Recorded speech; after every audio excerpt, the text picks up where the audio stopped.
नमस्ते। आज हम एक स्टोरी सुनेंगे जिसका नाम है पैदल बाबा। और इसका जो मॉरल एक्चुअली वो ये है कि किसी को कभी अंडर एस्टिमेट मत करना। तो 2009 में मैं नासिक में जॉब कर रहा था। एक एनिमेशन इंस्टीट्यूट था मैक नाम का, तो वहाँ पे मैं एनिमेशन सिखा रहा था।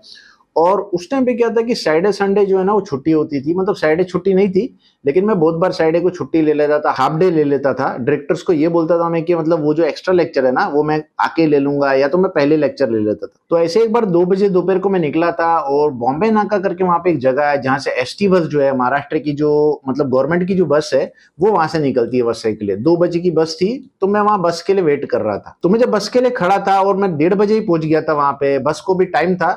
और कैंटीन था वहां पे जहां पे मैं चाय भी पी रहा था, एक समोसा पाव भी खा लिया था मैंने। तो मैं जस्ट वहां पे वेट कर रहा था बस का। तो मुझे अभी भी याद है कि मैंने पानी का बोतल लिया था और मैं जस्ट पानी पी रहा था, और सामने एक बाबा जैसा बंदा खड़ा था, तो मैंने उसको भी पानी ऑफर कर दिया। खुशी खुशी वो बाबा जो था उसने पानी ले लिया मेरा बिस्लरी और पी लिया थोड़ा सा।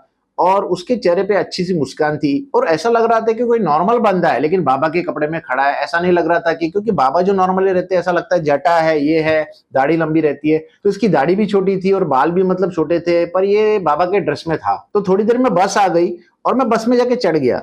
और ये जो बाबा था ये भी आके ना मेरे साथ ही बैठ गया मेरे बाजू में। अब बस जब चलने लगी तो मैंने वेफर का एक पैकेट खोला, मैं वेफर खाने लग गया, और बाबा जो है उसको भी ऑफर किया, पर उसने वेफर नहीं खाया।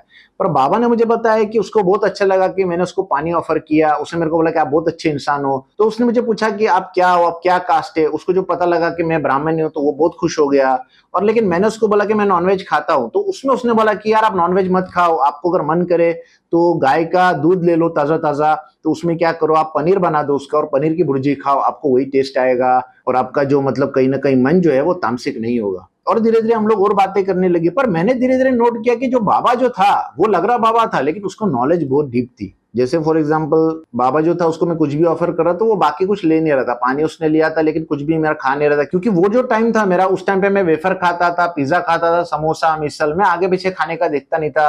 और मैं नॉनवेज भी तभी खाता था। मुझे अभी भी याद है कि एक दिन मैं ऐसे ही बस में आ रहा था, और मुझे ना हमेशा आदत है कि मैं बाजू वाले को ऑफर करता हूँ। और मुझे अभी भी याद है कि एक बार मेरा वेफर का पैकेट था और मैं उसको बाजू वाले को ऑफर कर रहा था। धीरे धीरे उसने मेरा पूरा ही वेफर खा लिया। जो स्पीड में बंदे ने खाया उतना स्पीड में मैं भी नहीं खा पाया। और बाद में मेरे को लगा कि भाई इसको जब थोड़ा दे रहा था तो इसने तो मेरी उंगली नहीं, इसने तो मेरा पूरा हाथ ही पकड़ लिया। मतलब खैर, कमिंग बैक टू बाबा, तो बाबा के साथ बात हो रही थी, लेकिन धीरे धीरे मैंने नोट किया कि बाबा को नॉलेज बहुत था। हम लोग कुछ भी बात करते थे। जैसे मेरे को फॉर एग्जांपल डिफेंस में मेरे को बहुत ही इंटरेस्ट है, या साइंस फिक्शन में इंटरेस्ट है। मैं जैसे बोलने लगा कि मिसाइल टेक्नोलॉजी की जो बात है, मतलब मिसाइल में कहीं ना कहीं दो टाइप के मिसाइल होते हैं, क्रूज मिसाइल और मतलब बैलिस्टिक मिसाइल। ये सारी बातें मैं उससे कर रहा था, और उसमें मेरे को ना वो और चीजें बता रहा था। वो मेरे को बोल रहा था कि अभी जो क्रूज मिसाइल है उस पर हाइपरसोनिक आ गया है, मार्क 3 पकड़ेगा। तो मैं भी यही सोच रहा था कि बाबा ओके यार, इतना नॉलेज डीप कहां से आ रहा है, मेरे को समझ नहीं आ रहा है। बाबा जो था वो कहीं ना कहीं मेरे को बोलने लगा कि मैं यूजुअली मतलब बस में नहीं जाता हूँ, पैदल जाता हूँ। तो मैंने सोचा हाँ ठीक है, पैदल मतलब कि यार बॉम्बे नाका, मतलब जो मेरा इंस्टीट्यूट था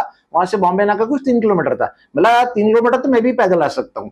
तो उसने मेरे को बोला भाई कि पैदल मतलब 3 किलोमीटर नहीं, मैं नासिक से वसई जो है ना, नासिक से मुंबई पैदल जाता हूँ हमेशा। तो मैं यार ये क्या बात है। तो मैंने तभी सोचा कि यार पैदल बाबा इसका नाम रख दूंगा। उसने मुझे नंबर भी दिया था, मैंने पैदल बाबा के नाम से उसका सेव किया था। बाबा ने मुझे ये भी बताया कि उसने अपने गुरु के लिए जो है ना कन्याकुमारी से लेकर हरिद्वार तक 4 बार उसने सफर किया है। वो अकेला शिष्य था उसके गुरु के अंडर जिसने मतलब इतना लॉन्ग डिस्टेंस 4 बार कंप्लीट किया था। मुझे पूरा समझ में नहीं आ रहा था, क्योंकि मैं ब्राह्मण हूँ लेकिन मैं इतना भी मतलब रिलीजियस नहीं हूँ, मैं उतना से पढ़ता नहीं हूँ। तो उसने मुझे कुछ चीजें बताई कि 4 बार वो क्यों किया उसने, तो क्या उसका रिलीजियस प्रैक्टिस वो सब बता रहा था, लेकिन मैं सुन रहा था जस्ट। लेकिन उसके बाद क्या हुआ ना, और चीजें डिस्कस होने लगी। जैसे मैंने चाय के ऊपर पानी पिया था, तो उसने मुझे बोला कि ये ठंडा और गर्म नहीं पीना चाहिए। तो उसके पीछे कुछ साइंस बताने लगा, इलेक्ट्रॉन प्रोटॉन क्वांटम फिजिक्स ऐसी कुछ बातें करने लग गया। मेरा भी दिमाग चकरा गया। मैंने बोला कि यार मैं भी साइंस बहुत पढ़ता हूँ, लेकिन ये जो भाई ये तो बहुत ही डीप है मतलब। और बाद में डिफेंस का हम लोग बात कर रहे थे, और मैंने ये बोला कि एयरक्राफ्ट कैरियर जो है ना हमारा, वो उधर है या किधर है वो पता नहीं चलता है। तो उसने मुझे बताया कि देखो यार वो बोल नहीं सकते किधर है।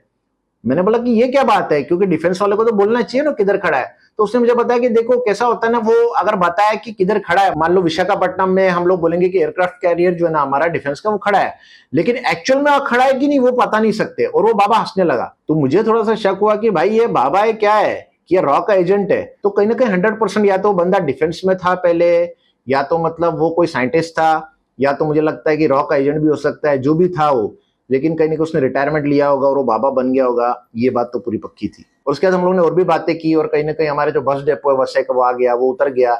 उसने मुझे बोला कि मुझे मिलने आना है, क्योंकि वो जो बिल्डिंग बता रहा था जहाँ पे वो रहता है उपनगर में, वहां पे मेरा दोस्त था हेमंत नाम का, वो भी रहता था। तो मैंने अपने दोस्त को भी पूछा था इसके बारे में, तो उसने मेरे को बोला बाद में कि भाई एक बाबा है जो रहता है, जो कभी कभी आता है और बाद में मतलब वो चला जाता है, उसकी फैमिली भी वही बिल्डिंग में रहती है। तो ये स्टोरी से मैंने कुछ तो सीखा यार कि हम लोग को है ना कभी भी किसी को अंडर एस्टिमेट नहीं करना चाहिए। जस्ट मैंने उसको पानी दिया। देखो कोई भी बाबा आपके बाजू में खड़ा होगा, हम क्या सोचेंगे, ये बाबा गंदगी, ये भिखारी है, मतलब हम लोग ये सोचेंगे कि भाई ये पैसा मांगने आ रहा खाली। लेकिन कहीं ना कहीं ये जो बाबा था, मैंने जस्ट पानी ऑफर किया था, उस बात पे उसने मुझसे कॉन्वर्सेशन किया, उसको लगा मैं अच्छा बंदा हूं। क्योंकि वो जो बाबा है शायद किसी और से बात नहीं करेगा यूजुअली, क्योंकि इनके पास इतना ज्ञान है।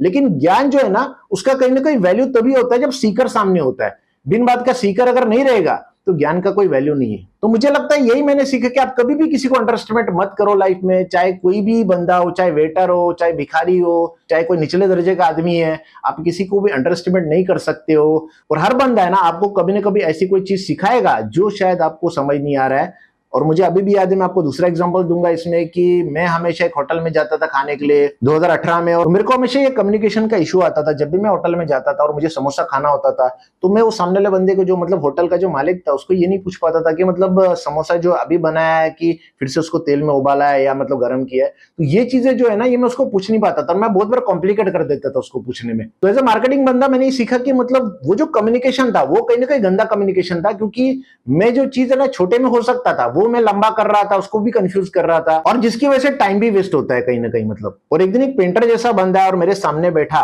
और उसने एक ही बार में उसको बोला होटल वाले को, तो उसने जो होटल के मालिक से पूछा कि समोसा जो है बनाया है कि गर्म किया है।